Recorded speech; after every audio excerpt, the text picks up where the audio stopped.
গুরুত্বপূর্ণ দিন।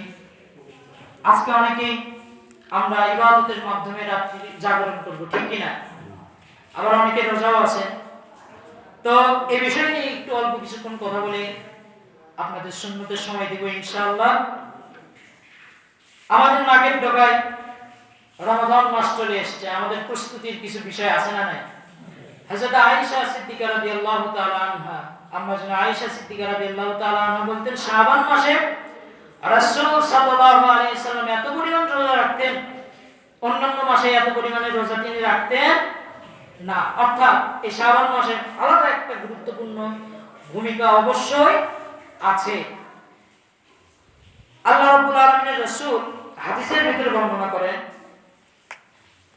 ইবনে মাজাহ শরীফের একটি হাদিসের ভিতরে বর্ণনা হয়, আল্লাহর নবী বিশ্বনবী জনাবে মুহাম্মদুর রাসূলুল্লাহ সাল্লাল্লাহু আলাইহি ওয়াসাল্লাম বর্ণনা করেছেন।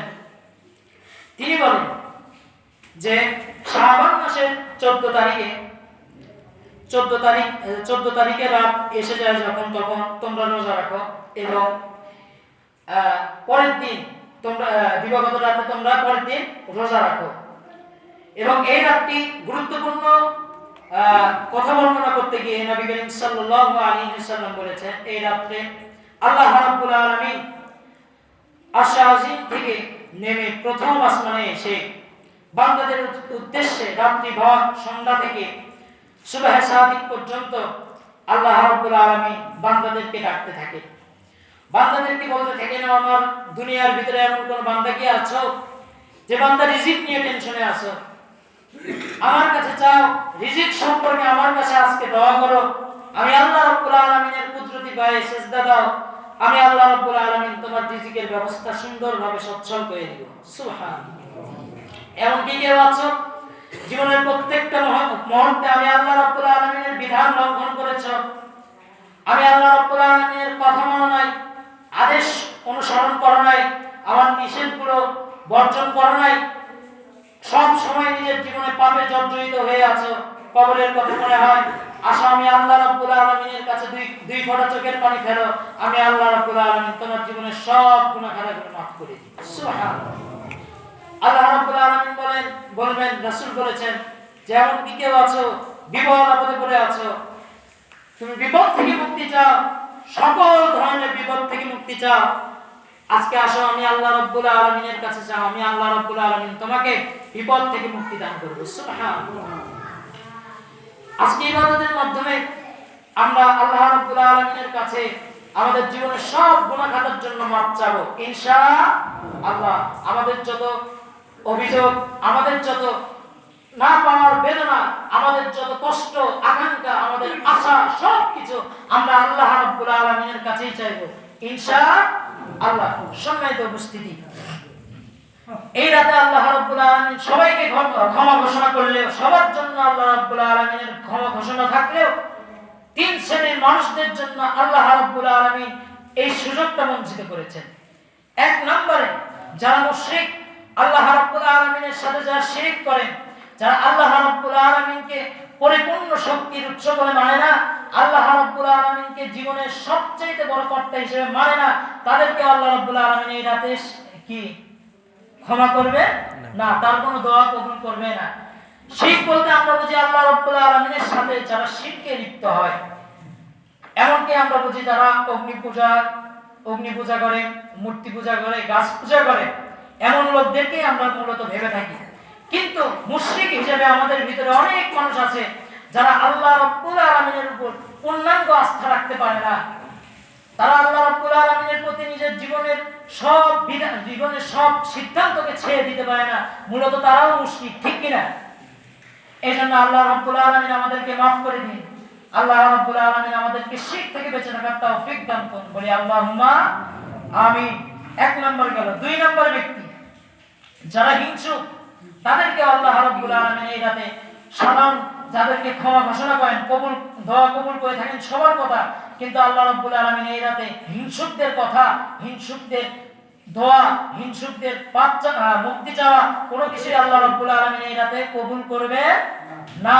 যারা একজনের উন্নতি থেকে হিংসা করে, মুখে প্রকাশ না করলেও মনে মনে তা লালন পালন করে, অন্যর ক্ষতি করার চিন্তা ভাবনা নিয়ে থাকে, অন্য অন্যকে কি করলে তার কামাই কাজে বরকত কমে যাবে, তা কি করে তার কাস্টমার গুলাকে সরাই দেওয়া যায়, কি করলে তার পারিবারিক শান্তি সুশৃঙ্খলা নষ্ট হয়ে তাদের ভিতরে ঝগড়াঝাটি বেজে যায়, সুখে শান্তিতে তারা যেন বসবাস না করতে পারে, এইরকম যারা চিন্তা চেতনা নিয়ে থাকে তারাই তো মূলত হিংসুক, তাই না? এই জন্য আল্লাহ রাব্বুল আলামিন আমাদেরকে হিংসা থেকে বেঁচে থাকার তৌফিক দান করুন, বলি আল্লাহুম্মা আমিন। 3 নাম্বার যে ব্যক্তিদের কথা, যে ব্যক্তিদের কাকুতি মিনতি আল্লাহ রাব্বুল আলামিন শুনবেন না, সেই 3 নাম্বার ব্যক্তি হচ্ছে যারা পিতামাতার অবাধ্য সন্তান, পিতামাতার কথাবার্তা শুনে না, পিতামাতা যেমন করে চলতে বলে সেইভাবে চলে না, চলতে যদি বলে এইদিকে তারা যায় ওইদিকে, পিতামাতা যদি বলে যে নামাজ পড়ো তারা নামাজ পড়ে না, তারা সব বিষয়ে পিতামাতাকে উপেক্ষা করে তারা সব কাজ করে থাকে। এই সমস্ত ব্যক্তিদেরকে আল্লাহ রাব্বুল আলামিন আজকের এই পবিত্রময় বরকতময় রাতে মাফ করবে না। আল্লাহ তাআলা আমাদের সকলকে পিতামাতাকে সম্মান করার তৌফিক দান করুন, বলি আল্লাহুম্মা আমিন। সম্মানিত উপস্থিতি, পিতামাতা যাদের চলে গেছে তারাই বুঝতে পারে পিতামাতার যে অংশ সেটা কোনোদিন পৃথিবীর সব ভালোবাসা একত্রিত করলেও তা পূরণ করা সম্ভব নয়। আল্লাহ রাব্বুল আলামিন তাদেরকে ক্ষমা করে দিক যারা চলে গিয়েছে আমাদের মাঝ থেকে, আমাদের পিতামাতা যারা কবরের জিন্দেগিতে চলে গিয়েছে, আল্লাহ তাআলা সকলকে মাফ করে জান্নাতুল ফিরদাউসের অধিবাসী বানায় দিক, বলেন আল্লাহুম্মা আমিন। সম্মানিত উপস্থিতি, এখানে হাজার লোক আছে যাদের পিতামাতা এখন বেঁচে আছে, আছে না নাই? পিতামাতা বেঁচে আছে। রাসূল সাল্লাল্লাহু আলাইহি সাল্লাম বলেন পিতামাতার দিকে নেক শোতে তাকাইলে আল্লাহ রাব্বুল আলামিন কবুল হজের সওয়াব দান করেন, বলেন সুবহানাল্লাহ। এত বরকতময় একটা মানুষ থাকার পরেও, এত রহমতময় একটা মানুষ থাকার পরেও আমরা হাজার হাজার সন্তান, আমরা হাজার হাজার যুবক, আমরা কি করি? পিতামাতাকে গুরুত্ব দিতে চাই না, ঠিক কি না? আমরা পিতামাতার কথা শুনি না। আজকে আপনাদের প্রতি আমার আহ্বান থাকবে, আমার অনুরোধ, যারা পিতামাতার কথা শুনেন নাই, বেয়াদবি করেছেন, আল্লাহ রাব্বুল আলামিনের কাছে তাওবা করে পিতামাতার পায়ে হাত দিয়ে হলেও আজকে মাফ নেওয়া লাগবে ইনশাআল্লাহ। আপনারা কি রাজি আছেন? একটু কি হাত তুলে দেখাবেন রাজি আছেন সবাই? একটু হাত তুলে দেখান, বলেন আল্লাহ আমরা আমাদের পিতামাতার কাছ থেকে আমরা সকল গুনাহের জন্য, আমরা সকল ভুলের জন্য মাফ চাবো, আল্লাহ তুমি কবুল করো, বলি আল্লাহুম্মা আমিন। আল্লাহ রাব্বুল আলামিন যেন আমাদেরকে পিতামাতার কাছ থেকে মাফ নিয়ে তাদের চোখের পানি, তাদের যে কষ্টের চোখের পানি পড়েছে আমাদের কারণে, সেই গুনাহগুলোর কারণে আল্লাহ রাব্বুল আলামিন যেন আমাদেরকে মাফ করে দিয়ে তার বান্দাদের আজকে যে ক্ষমা ঘোষণা করবেন সেই সমস্ত বান্দাদের অন্তর্ভুক্ত করতে পারেন, সেই দোয়া আমরা আল্লাহ রাব্বুল আলামিনের কাছে করি। আল্লাহ রাব্বুল আলামিন যেন সেই তৌফিক আমাদেরকে দান করে, বলি আল্লাহুম্মা আমিন। আল্লাহ রাব্বুল আলামিন আমাদের কবুল করুন। সম্মানিত উপস্থিতি, আমরা শুরুতেই জেনেছি যে আমরা তাওয়াক্কুল করব, ভরসা রাখব